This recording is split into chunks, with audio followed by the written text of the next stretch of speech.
Good morning guys. আমি কিন্তু সকাল সকাল চলে এসেছি কালীঘাট। আর কালীঘাটে কিন্তু আজকে একটা তোমাদের এত সুন্দর একটা খাবারের সন্ধান দেবো, তোমরা ভাবতে পারবে না। কম দামে স্ট্রিট ফুড, কলকাতার ভেতরে অনেক আমরা জানি স্ট্রিট ফুড খেতেই ভালোবাসি। তো এই দেখো জাস্ট সকাল সকাল যখন চলে এসেছি, আর দেখো কাকার দোকানে রীতিমতো কিন্তু পুরো ভিড় জমে গেছে।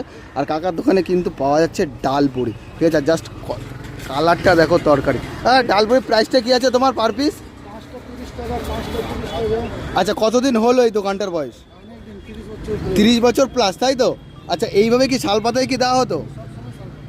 আচ্ছা, আগের কি প্রাইস ছিল আর এখনের কি প্রাইস আছে? আগের 15 বছর আগের কথা বলতো, আগের বছরে ছিল আমি অনেক সস্তা দিয়ে বিক্রি করতাম। আচ্ছা, আর এখন প্রাইস কি আছে?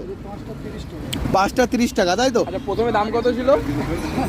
আগে তো আমি একটা চারটে বিক্রি করেছি। হ্যাঁ, সেটা প্রায় অনেক বছর, 30 বছরের আগে। আর এখন হচ্ছে 6 টাকা পিস, তাই তো? অনেক ছোট ছিল। আচ্ছা আচ্ছা, আর খোলার টাইমিংটা কি আছে? আর 9টার সময় কিন্তু কাকা কিন্তু সকালবেলায় 9টা থেকে 1টা অবধি। মাল থাকলে তাহলে 2 পর্যন্ত বিক্রি করবো। আচ্ছা, যতক্ষণ জিনিসপত্র থাকে ততক্ষণই মানে সেল হয়, তাই তো?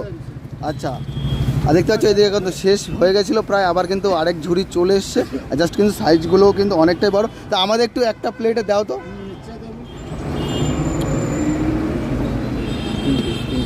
ইউনিক কিন্তু এই বক্সের মধ্যে এটা একটু 3 পিস দিও। হ্যাঁ,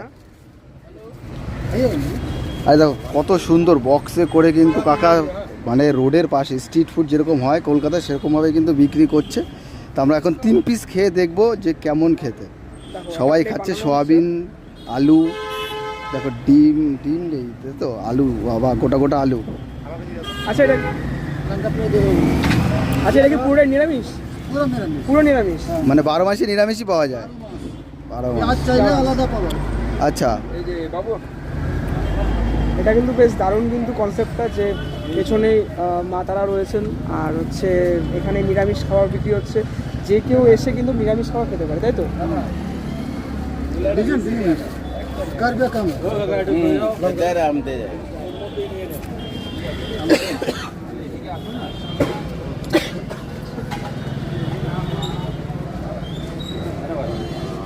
অ্যান্ড খেয়ে তো অবশ্যই দেখতে হবে কাকার এই ডাল পুরি। আরাম দিয়ে দেখো।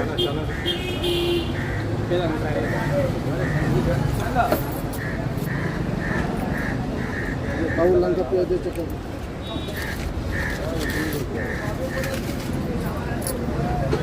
আর তরকারি কি একবার নাকি আরেকবার চেলে দেওয়া যায়? কেন দেবো না? যদি কমাই দাদা এসছে দেবো না, শুকনো খাবে সেটা বলো।